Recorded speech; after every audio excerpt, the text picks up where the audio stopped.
I love Disney.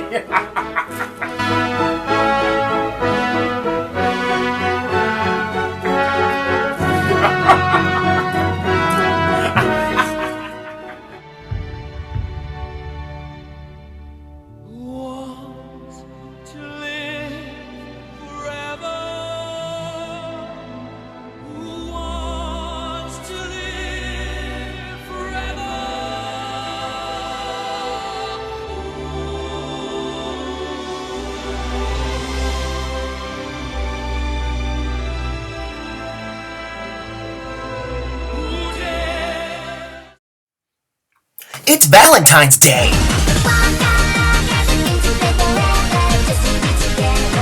I'm never doing that again. Thanks for joining me on this top 10 list. My name is T. Kyle Smiley, and today I will be guiding you through some pretty sad stuff. So I figure since it's Valentine's Day and a lot of people out there don't have anybody, I mean, I do, but, you know.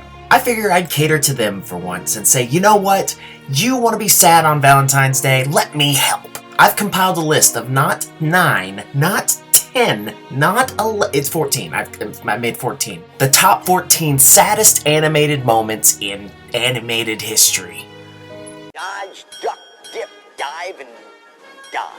Now, I think this goes without saying, but let me just go ahead and say it. Spoilers. Spoilers, spoilers, spoilers, spoilers. Like, every single one of these is a spoiler of some kind. If you haven't seen the movie, don't watch it. So, with all that said, and without further ado, allow me to introduce my next list, the top 14 saddest animated moments. And I guess that's why they call it the blues. Time on my hands, good time spent with you.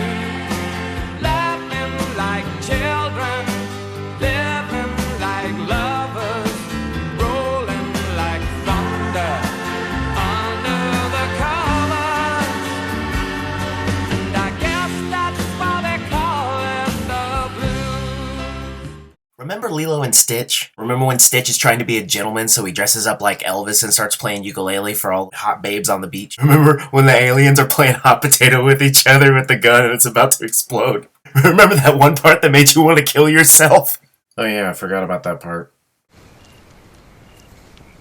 Aloha, oi. Aloha, oi. Ike ona ona no ho. Ikalipo. Yeah, I cried in the theater. So did you. Shut up. Next one, please. And I guess that's why they call it the blues. Coral! The first but not last Pixar film to grace this list comes in strong. It is the first and last time I have cared so much about the death of a fish. With the loss of his wife and eggs, the event that catapults Marlin into the position of most caring father in the ocean, Finding Nemo tears your heart out and eats it before even introducing itself. And I guess that's why they call it the blues.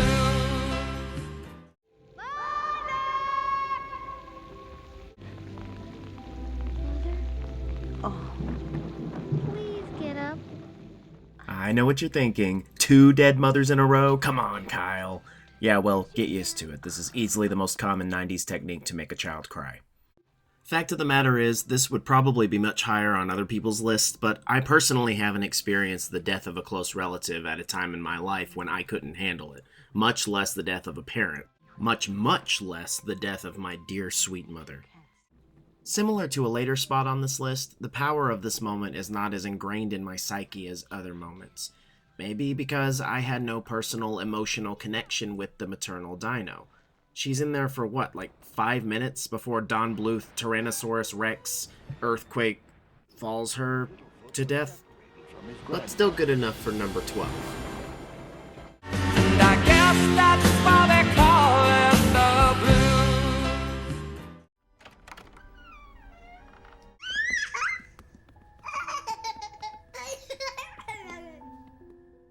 Damn you, Pixar. I'm only 4 spots in and you've already got 2. Give the other kids a chance to make me cry. That came out weird.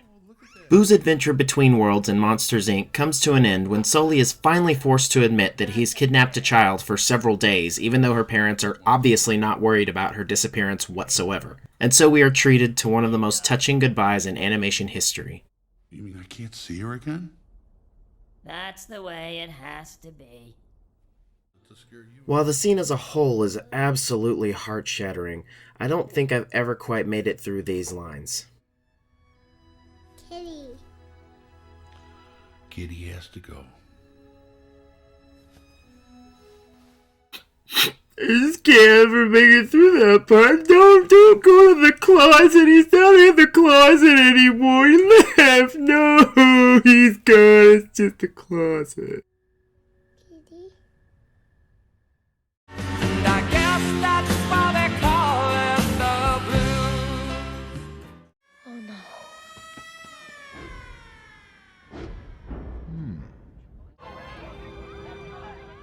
With only minutes to spare before the annihilation of Hogarth's town, the Iron Giant chooses to sacrifice himself to save everyone. This is a good movie. It's not a great movie, but it holds up solidly against some of the better Universal and Disney flicks. And this is a pretty sad scene. But for me, the tears don't come because of the town's impending doom, the goodbye between Hogarth and the Giant, or even the actual death of the Iron Giant. For me, the sadness can be summed up in one word. You are who you choose to be.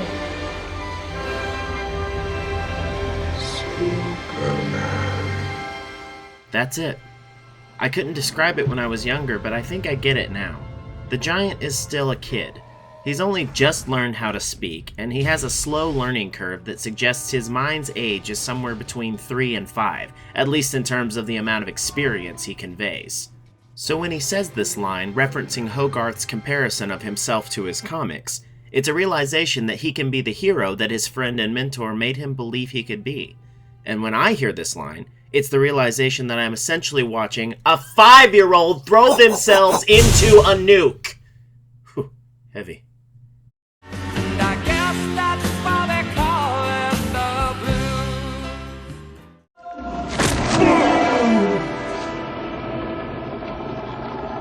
Long live the king. The most evil line in animation history. Or is it? Yeah, no it is. I mentioned in my top 5 racist Disney songs video that this movie was created by the B-Team animators, and they put to rest any doubts that this was going to be a B-rated project. But before their brilliant plot called for Randy Taylor to reverse mature into Ferris Bueller, he had to be properly traumatized alongside all us other 5-year-olds in the audience. Now give The Lion King credit for showing a body, which is a rare feat in Disney lore, but like the death of Littlefoot's mother, this parental loss has had plenty of time to fade from my emotional memory, and aside from his obvious love for his son, I didn't have the connection with Mufasa I needed to rank this higher than number 9. And I guess that's why they call it the blues.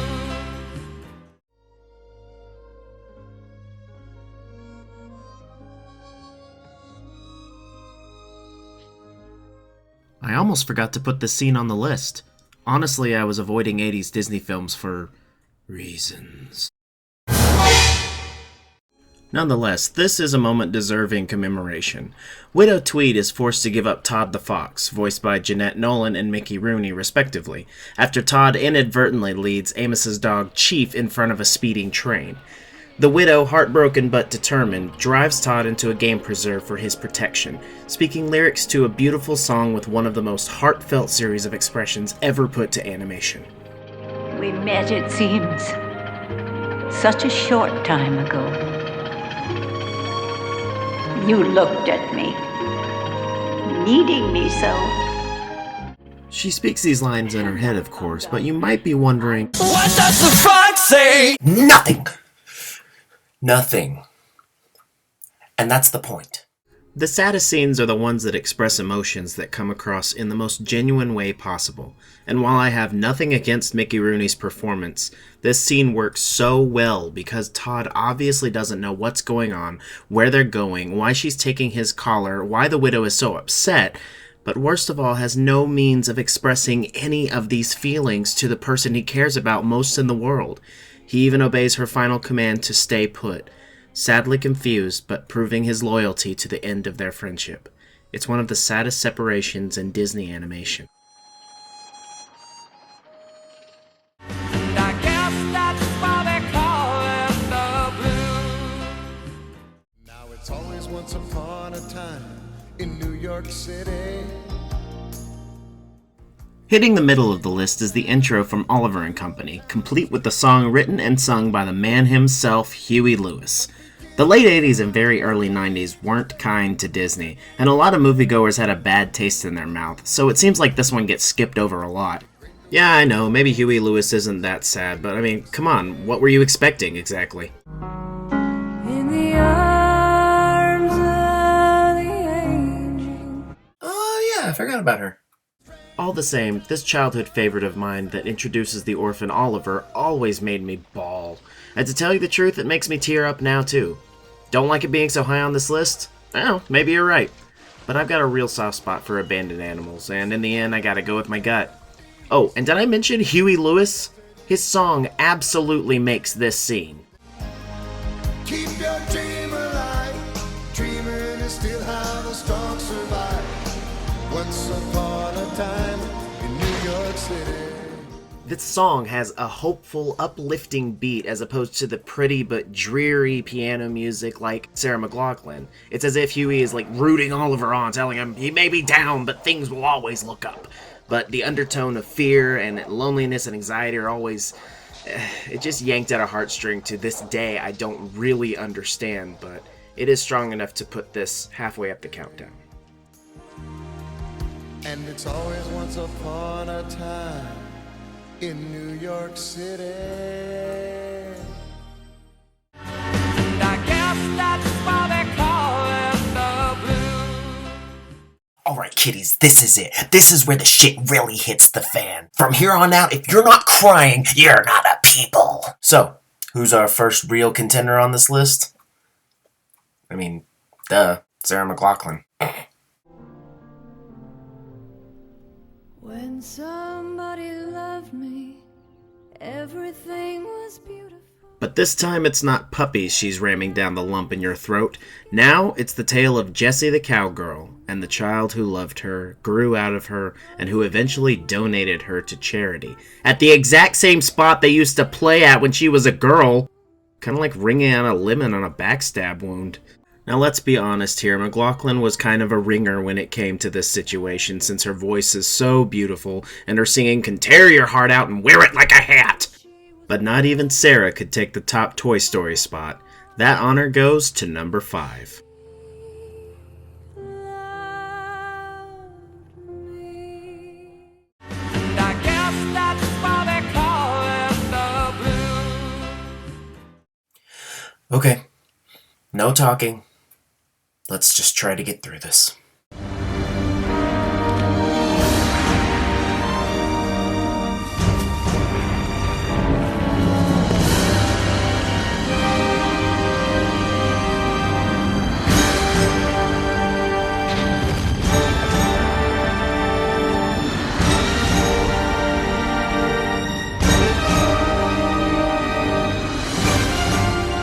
And then they all died.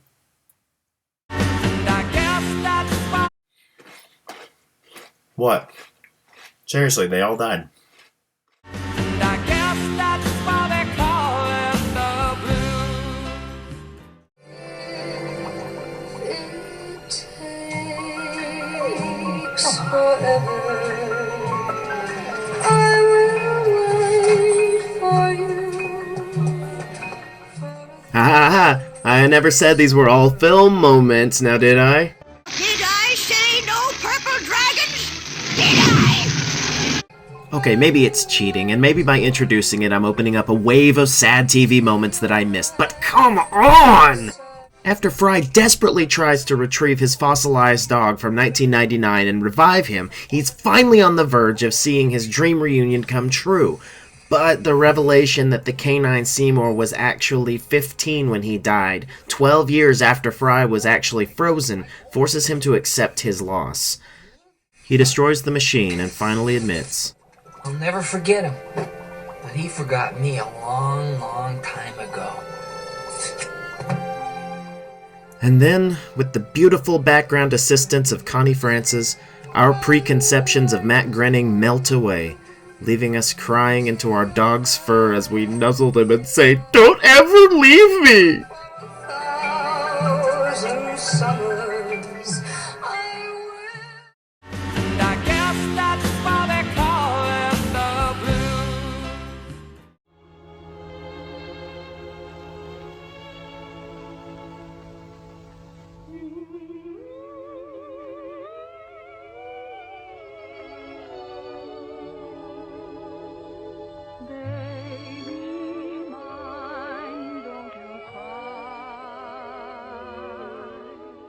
The sheer emotional power of this scene transcends a lot of boundaries and has leapt decades forward, past a ton of other scenes, to land at the number 3 spot on my list. It's what leads up to this scene that makes it so wonderfully saddening. Everyone remembers Dumbo the Flying Elephant, but few actually recount the many tragic events that befell him before his high-flying ending. Born with ears too large for his small body, a bunch of bimbo bitches, I'm sorry, that's what they are, take offense to his ears and ridicule him. Born also into the circus life, Dumbo had to face the trials of learning tricks and failing at them, all the while being made to feel awful for being different. And while trying to protect him from this awfulness, his mother is deemed a mad elephant and sent to live in a chained-down caged trailer for an indefinite amount of time. Dumbo is then forced into the base job of clowning, and becoming the punchline of their jokes. Sunk to his lowest moment, Timothy the Mouse takes him to see someone he loves and someone he misses. And I swear, every single time Dumbo starts to cry, I start to cry. That damn song doesn't help a bit. It's sung beautifully by Betty Noyes, who you may know better from everything. Literally everything. This woman was a part of a quartet who sang on dozens of movies, including The Sound of Music, The Wizard of Oz, and oh yeah, by the way, she also was the singing voice for Debbie Reynolds' character in Singin' in the Rain. Yeah, she wasn't even credited for her performance. Well, no one was. But I digress. This song makes me absolutely die when I see them reunite. And that's the tale of how Dumbo the Flying Elephant made me have the 3rd hardest cry in my entire life.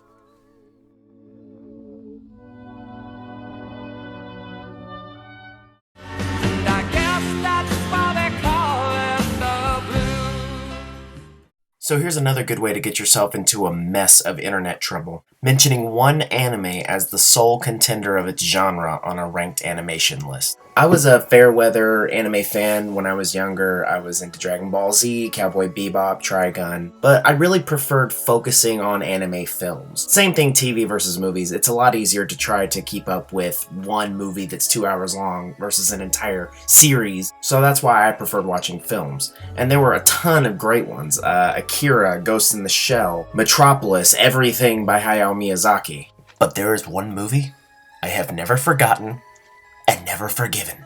Hotaru no Haka.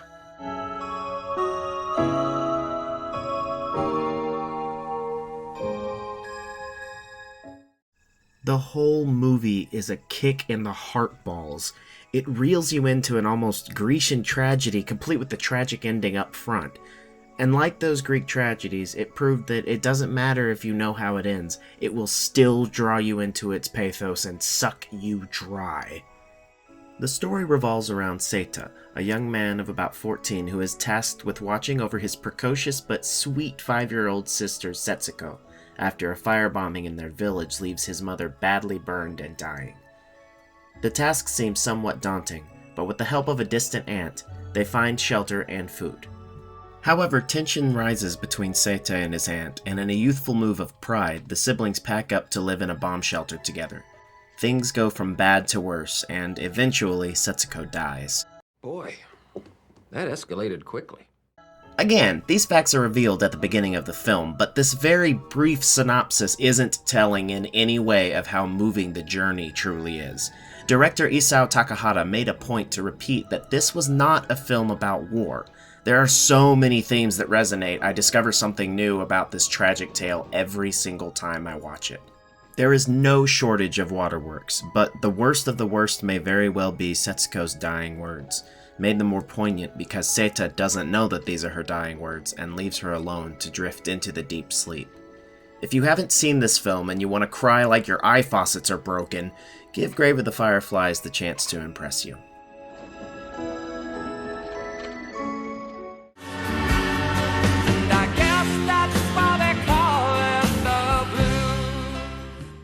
So at this point in the countdown, you've probably picked up on a few of the things that make me sad. There's separation, death, loss of loved ones, not saying goodbye, beautiful music, careful ambiance, a tragic story, a story without words, and... oh, it looks like I missed one here. Geriatric post-mortem depression? Oh god, no! No! No, no, don't show! No!